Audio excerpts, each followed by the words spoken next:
Este video llega gracias a... Atención emprendedor, potencia tu negocio con préstamos con garantía hipotecaria de rebajatuscuentas.com y págalo hasta en 10 años. Gracias a Samsung. 8:06 de la mañana, bienvenidos a Ampliación de Noticias. Fernando Carballo y quienes hablan, Mavila Huertas. Vamos a acompañarlos en las próximas 2 horas, analizando junto a nuestros invitados las noticias más importantes en este nuevo inicio de semana. Fernando, muy buenos días. Buenos días, Mavila, buenos días a los que nos escuchan, a los que nos oyen, a los que nos siguen por plataformas digitales. Yo quisiera destacar que hoy se instala la Comisión de Ética del Congreso de la República. Este tema, la ética, es más urgente que nunca. Ojalá que elijan un buen presidente que dé garantías de que no se blindará a nadie y que algunos de los temas saltantes, como el de los mochosueldos y el de los niños, serán abordados sin complacencia. El tema de la ética me hace recordar también que estamos hoy conmemorando el 20º aniversario de la presentación del informe final de la Comisión de la Verdad, que en su momento fue naturalmente recibido con mucho impacto. Era un voluminoso trabajo hecho por encargo del presidente Paniagua inicialmente, que quiso hacer la luz sobre la violencia que se había vivido en el Perú desencadenada por accionar del grupo terrorista Sendero Luminoso. Pero sobre esos temas, nuestro primer invitado, sin duda, que es el doctor Max Hernández, responsable del Acuerdo Nacional, tiene mucho más que decirnos. Buenos días, doctor Max Hernández. Muy buenos días a ambos. Bueno, creo que lo que usted señala, este aniversario, estos 20 años del informe de la Comisión de la Verdad, es un hecho trascendente. Trascendente y también penoso en el sentido en que voy a subrayar en este momento. Me dicen en las encuestas que el 70% de los jóvenes no saben qué es el informe de la Comisión de la Verdad y Reconciliación. Y acá tengo yo una suerte de convergencia de mi tarea como secretario ejecutivo del Acuerdo Nacional y mi formación o sesgo profesional de psicoanalista. Para nosotros, los psicoanalistas, el recuerdo no elaborado puede devenir en trauma. Y entonces nosotros necesitamos saber qué ocurrió en esos años, que hay posiciones encontradas todavía, ciertamente, pero lo que no podemos hacer es negar la importancia que tuvo ese informe y felicitar de mi parte a Salomón Lerner, que llevó adelante una tarea ejemplar en un momento extraordinariamente difícil del país. Los años aquellos de la violencia senderista, esos años que ni siquiera sabemos cómo llamar, porque hay quienes dicen hay que llamarlos los años de la subversión terrorista, hay quienes dicen los años de la guerra interna, hay quienes dicen los años de la guerra sucia. Ni siquiera en eso nos ponemos de acuerdo. Pero es necesario enfrentar en la medida en que sea posible aquellos hechos para evitar que esto se vuelva a repetir. Doctor Hernández, ¿acaso ese trauma o ese recuerdo no elaborado haya sido una de las causas por las que en los últimos años lo que hemos visto es una creciente polarización política en nuestro país? Hay un ambiente sin duda de enfrentamientos, son varios ya los periodos presidenciales y esta rotación de presidentes de alguna manera es consecuencia además del clima de polarización. Hoy por hoy, no hemos superado, por ejemplo, las consecuencias de la pandemia, los efectos que provocó la pandemia. Hablamos del tema económico, pero tampoco hay una reconciliación ni una visión de país entre las fuerzas políticas, una visión de país mínima. En ese contexto, la presidenta Dina Boluarte sugirió o anunció más bien la convocatoria del Acuerdo Nacional durante el último mensaje de 28 de julio. Usted es secretario ejecutivo del Acuerdo y ya sostuvo una una primera reunión en Arequipa este miércoles 23 de agosto.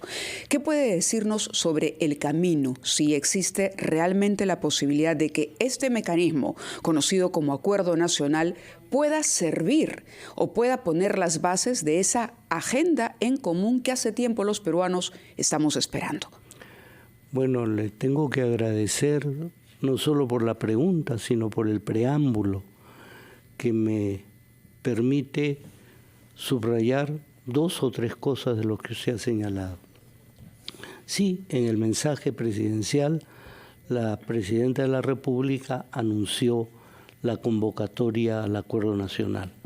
Eso, por un lado, nos alegra, en tanto que es una invitación al diálogo. No olvidemos también que en ese mensaje se utilizó la palabra perdón. Y esto tiene un sentido simbólico. Probablemente para la magnitud del drama de derechos humanos que hemos vivido, esa palabra no sea suficiente, pero implica cuando menos una apertura a posibilidades de elaboración, no solo emocionales del duelo, sino una elaboración en términos de la justicia que debe llevarse adelante para que el perdón tenga el verdadero anclaje que le dé la fuerza transformadora que un perdón debe tener. Se está refiriendo, y permítame aquí hacer una acotación para nuestros oyentes, al perdón con relación a lo que ocurrió durante los primeros meses o los primeros días de la presidencia de la señora Boluarte. Específicamente a eso. Específicamente a eso, porque hay un pendiente de derechos humanos que, por ejemplo, en la reunión que hemos tenido en Arequipa, donde pudimos tener las representaciones regionales de las instituciones fundamentales del Acuerdo Nacional y también las representaciones regionales y provinciales de los partidos políticos, se planteó con mucha firmeza, pero también con mucha cortesía, porque estaba presente la señora ministra Lazarte, que está encargada por el gabinete de la región Arequipa, se planteó con mucha fuerza el tema este. Por supuesto que también se planteó otras necesidades, la necesidad de mejorar la gestión, y esta mejora de la gestión, por supuesto, que es urgente frente a fenómenos como el Niño y las otras necesidades que tenemos ahora. Conversábamos hace un rato, antes de entrar en pantalla, de una sensación de desesperanza que parece apoderarse de nosotros, y por eso el encuentro de Arequipa no fue llamado sesión del Acuerdo Nacional, sino encuentro. Encuentro porque era necesario, primero, ver cómo podemos hablarnos cara a cara. Y creo que ha sido muy importante. La señora ministra mantuvo una actitud atenta y cortés, incluso frente a momentos en que las críticas eran muy fuertes, que no fueron durante todo el tiempo, por supuesto, porque también hubo voces que lo que querían era mayor calma, mayor tranquilidad, mayor vínculo entre todos. Doctor Hernández, permítame que lo interrumpa para pedirle que nos acompañe durante breves instantes de pausa, después de lo cual, por mi parte, quisiera que nos diga una palabra sobre los actores que participaron en este encuentro en Arequipa, particularmente dirigentes sindicales vinculados a la CGTP, de la misma manera que dirigentes gremiales vinculados a la agricultura, como es el caso de Conveagro. Nos dirá cuánto diálogo hubo entre actores sociales que a veces han estado fuertemente en oposición, que parece que no es el caso ahora. Hacemos una pausa, Mávila. Vamos a la pausa, son las 8:15 y continuamos en Ampliación de Noticias. 8:22 de la mañana, continuamos conversando con el doctor Max Hernández, secretario ejecutivo del Acuerdo Nacional, a propósito de este primer encuentro que se sostuvo el miércoles 23 de agosto en la ciudad de Arequipa. Y había quedado una pregunta pendiente respecto a los actores que participaron en este encuentro y aquellos que podrían ser incorporados a un acuerdo nacional que de pronto puede abrirse a otros representantes y a otros actores en este momento, doctor.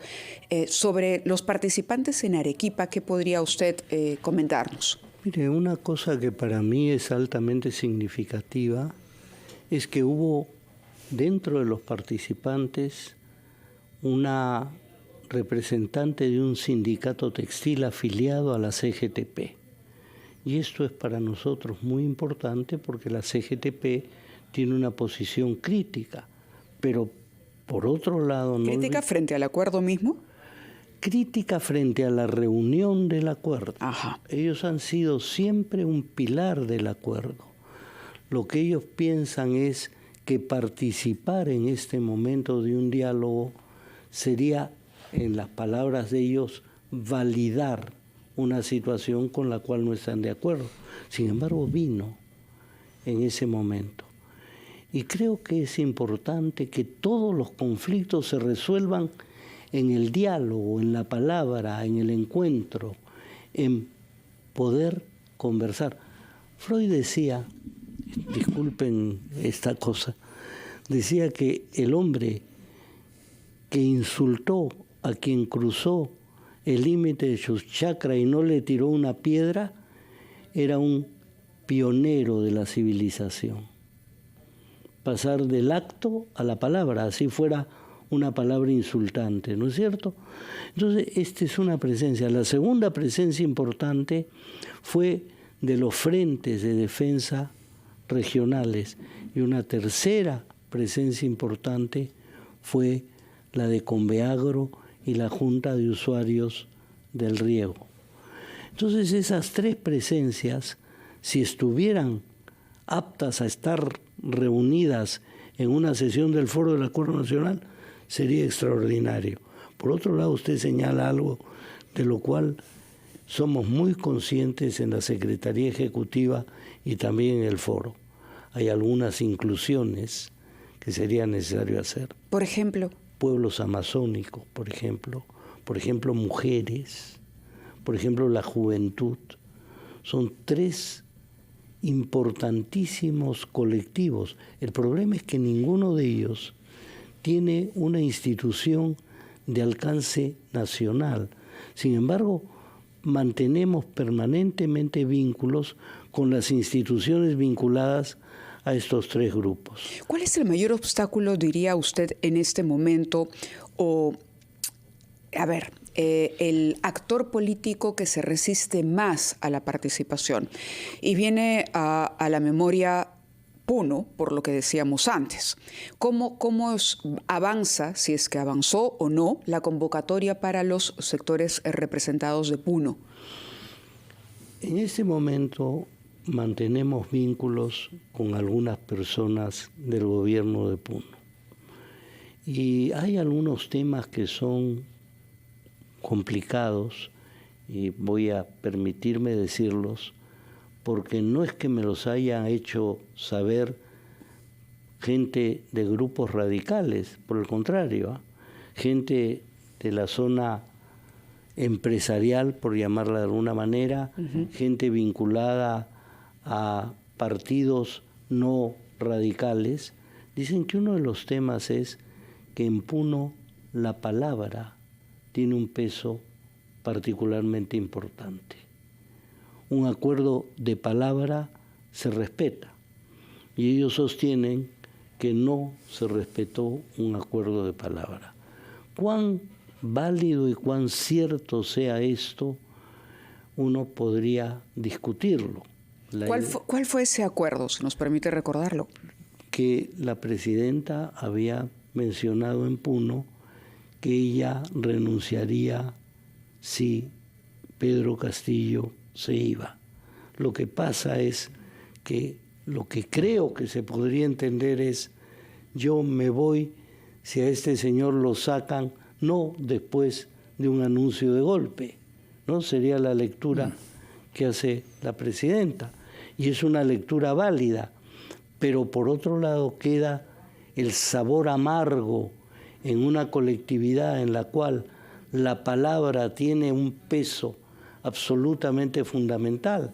Y no digo que Puno sea una sociedad no escribal, es una sociedad escribal también, pero el peso de lo oral tiene una fuerza enorme. Correcto, pero ¿por qué no caló, por ejemplo, o no cala todavía en esta población, en la población de Puno, la realidad de Pedro Castillo? Es decir, el hecho de que él haya intentado un golpe de Estado y que la presidenta, en una sucesión válida de acuerdo al marco constitucional, se haya convertido en la actual jefa de Estado.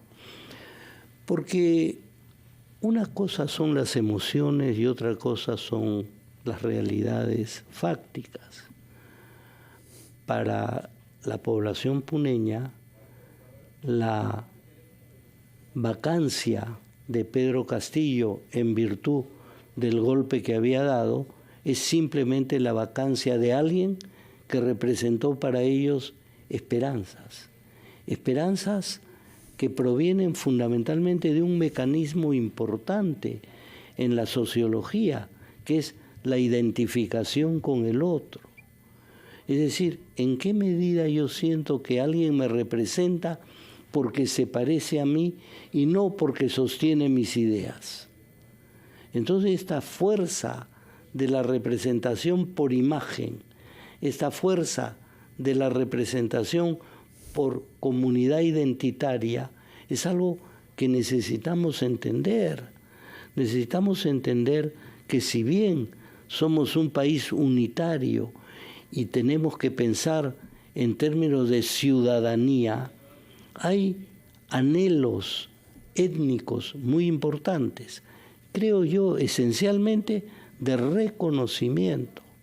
Y lo que ellos han sentido es probablemente que este momento del golpe de Estado de Castillo es mínimo con respecto a toda la descalificación que Castillo sufrió desde el primer momento de parte de lo que ellos consideran los sectores limeños. Doctor Hernández, veo que está optimista usted, como siempre, como psicoanalista y como discípulo de Freud, que es en la palabra y en el diálogo. Pero necesitamos un calendario, necesitamos que la esperanza se plasme en una cierta fecha. ¿Cuándo cree usted que pueden llevarse a cabo los próximos encuentros que serán preparatorios de la reunión, probablemente del acuerdo, tal y como dijo desearlo la presidenta Dina Boluarte? Yo creo, por ejemplo, que si logramos hacer otro encuentro en Iquitos, este podría realizarse en la primera quincena de septiembre. El de Iquitos. El de Iquitos. Apuntaríamos a otro encuentro que yo pensaría que podría ser o en la zona norte o en Cusco. Yo me inclinaría, pero tengo que consultarlo, a que fuera en Cusco por la cercanía con Puno. Sabiendo de las inmensas diferencias culturales que existen. Ahora, sí, permítame señalar algo que a mí me sorprendió muchísimo por la fuerza de verdad que tiene. En un momento que se habló del centralismo limeño, no uno, sino 2 o 3 alcaldes provinciales mencionaron que se trataba de un doble centralismo. El centralismo de Lima con respecto a las regiones, pero el centralismo de la capital de la región con respecto a las provincias. Y probablemente es cierto, el centralismo se reproduce en cascada. Sin duda, sin duda. Entonces sí, esa fecha sería una fecha que podría realizarse, estamos en eso. Hoy día mismo tengo que ir a una reunión que hemos convocado con CEPLAN, que lo llamamos el Foro del Futuro, donde lo que queremos es estudiar en este momento todo el tema de la seguridad alimentaria, que implica, como todos sabemos, seguridad hídrica. Y es un foro en el cual el Acuerdo Nacional Y CEPLAN han convocado y vienen una serie de personas que... Bueno, nos mantiene informados entonces y ojalá que se concrete ese encuentro, como usted lo llama, en Iquitos y después en otra región, como preparatorios, una sesión probablemente tal del Acuerdo Nacional. Doctor Max Fernández, muchas gracias por su presencia acá y por alentarnos a confiar en que pese a todos los seres humanos podemos entendernos si hablamos los unos con los otros aún, a los que no tenemos simpatía. Muchísimas gracias, doctor. Muchísimas gracias. Gracias y buenos días. Nosotros hacemos otra pausa a las 8:32, pero continuamos luego de la misma.